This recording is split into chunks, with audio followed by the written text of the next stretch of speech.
Bring in for analysis Ahron Bregman, who joins us from London, Senior Teaching Fellow at the Department of War Studies at King's College. Ahron Bregman, thank you for being with us. My pleasure. Give us your take on what is happening here, because we were tending to talk about the strategy that Israel was using for the ground incursions, but of course events have moved on somewhat indeed. We've had the missiles fired by Iran, and perhaps now Israel about to embark on some kind of retaliatory strikes. What is Israel's strategy? What is the situation? How do you read it? Israel will react. It's clear. The pilots are probably sitting in the cockpits now. Now, I hope that President Biden and others urge the Israeli Prime Minister Netanyahu not to overdo it, because there were very few casualties in Israel. The Iranian attack on Israel was blocked by Israel and American help. And therefore, there are very few casualties across Israel. Very little damage, I think. We do not know the situation in the military bases which were attacked, but hopefully the Israelis will not overdo it. And by overdo it, I mean an attack, for example, on the Iranian oil refineries or even on the Iranian nuclear facilities will lead to a regional war. But for sure, we are to expect a massive Israeli air attack tonight. We're hearing about casualties, 4 injured, 1 Palestinian man dead in Jericho. That's what we're getting so far, which clearly, given the scale of what Iran fired at Israel, it does seem a very, very small casualty rate indeed. Yeah. In terms of what happens next, then, you think there could be some kind of strategic attack on Israel's behalf?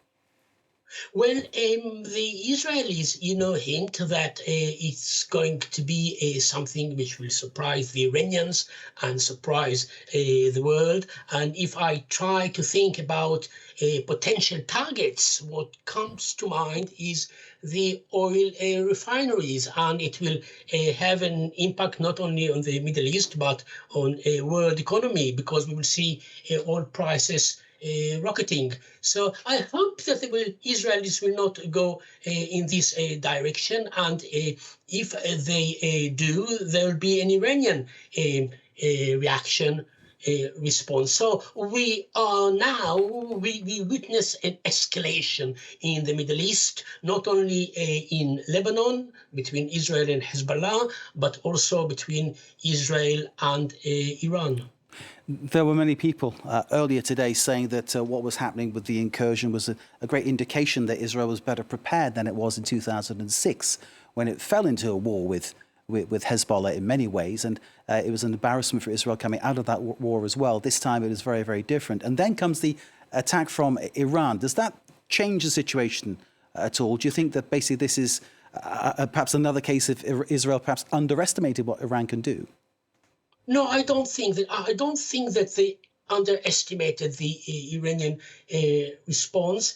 I think that they've hoped that it will not happen. That's why they emphasized that the incursion into Lebanon is limited, not to provoke too much the Iranians. But the Iranians were provoked enough.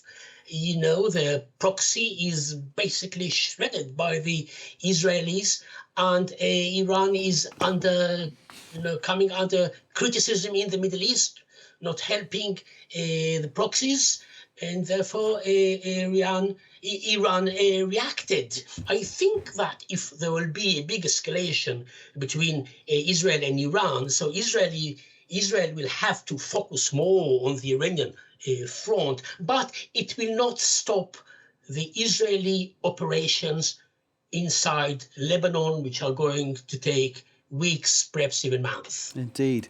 As this is happening, of course, the situation in Gaza continues, doesn't it? Sort of this sense of a multi-fronted conflict. It was back in December that Yoav Gallant, the defense minister, was talking about a conflict on 7 fronts, and that is very much the case now, isn't it?